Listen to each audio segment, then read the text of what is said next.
Corona virus के कहर से पूरी दुनिया में हाहाकार है।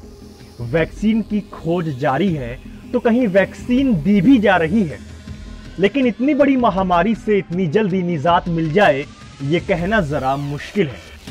लिहाजा जरूरी है जानकारी इकट्ठा करना और उपाय पर गौर करना। कोरोना काल में ये चर्चा भी हुई कि किशोरों पर कोरोना का असर कम हो रहा है।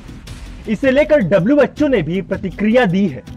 दुनिया भर में कोरोना वायरस ने ऐसा कहर बरपाया है कि अब तक इससे 3 करोड़ से भी ज्यादा लोग संक्रमित हो चुके हैं। दिनों दिन संक्रमितों की संख्या बढ़ती ही जा रही है। वहीं पूरी दुनिया में इस वायरस की वजह से अब तक 9,45,000 से भी ज्यादा लोगों की मौत हो चुकी है। वैसे तो हर उम्र के लोगों पर इस वायरस का असर हो रहा है, लेकिन किशोरों पर इसका असर सबसे कम देखने को मिला है।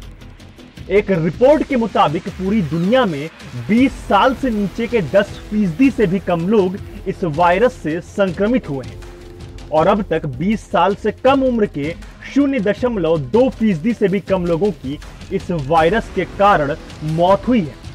हालांकि विश्व स्वास्थ्य संगठन का कहना है कि बच्चों और युवाओं में कोरोना वायरस के खतरे को समझने के लिए अभी और शोध किए जाने की जरूरत है। संगठन के डायरेक्टर जनरल टेड्रस अधनोम ने हाल ही में कहा है कि कोरोना वायरस बच्चों की भी जान ले सकता है। ये हम सभी को पता है, लेकिन उनमें इसका गंभीर संक्रमण नहीं दिखता।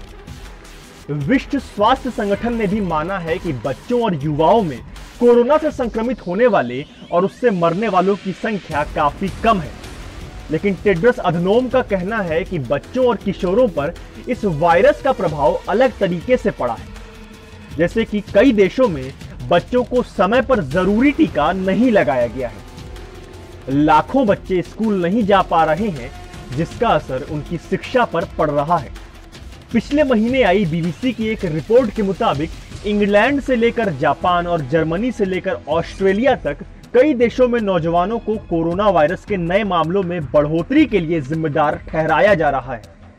कई अधिकारियों का कहना है कि इस उम्र के लोग लॉकडाउन में बोर हो गए हैं, इसलिए अब वो सोशल डिस्टेंसिंग का पालन ना करते हुए घरों से बाहर निकल रहे हैं। जापान में 20 और 29 साल के लोगों में सबसे ज्यादा संक्रमण पाया गया है। कुछ इसी तरह की स्थिति ऑस्ट्रेलिया में भी देखी गई है। अब तक की रिपोर्ट से तो यही लग रहा है कि नौजवानों में कोरोना वायरस के गंभीर लक्षण कम ही देखने को मिल रहे हैं, लेकिन इसका मतलब ये नहीं है कि वो पूरी तरह से कोरोना वायरस से सुरक्षित हैं। कई नौजवान मरीजों में भी कोरोना के गंभीर लक्षण देखने को मिले हैं, जिसमें उनके फेफड़े तक खराब हो गए। WHO या फिर अलग अलग देशों के तमाम वैज्ञानिकों का यही मानना है कि कोरोना वायरस से संक्रमण का खतरा सबसे ज्यादा उन लोगों को है जो पहले से ही किसी न किसी बीमारी से पीड़ित हैं, बुजुर्ग हैं या फिर जिनकी रोग प्रतिरोधक क्षमता कमजोर है। डायबिटीज या फिर दिल के मरीजों को तो सबसे ज्यादा सतर्क रहने की जरूरत है। हालांकि सावधानी तो सभी लोगों को बरतनी चाहिए, तभी इस जानलेवा वायरस से बचा जा सकता है। जाहिर है इतनी तेजी से जो महामारी फैली है उसका अचानक खत्म होना आसान नहीं है। बचाव के उपाय काफी हद तक इस पर नियंत्रण ला सकते हैं। News room post, Delhi.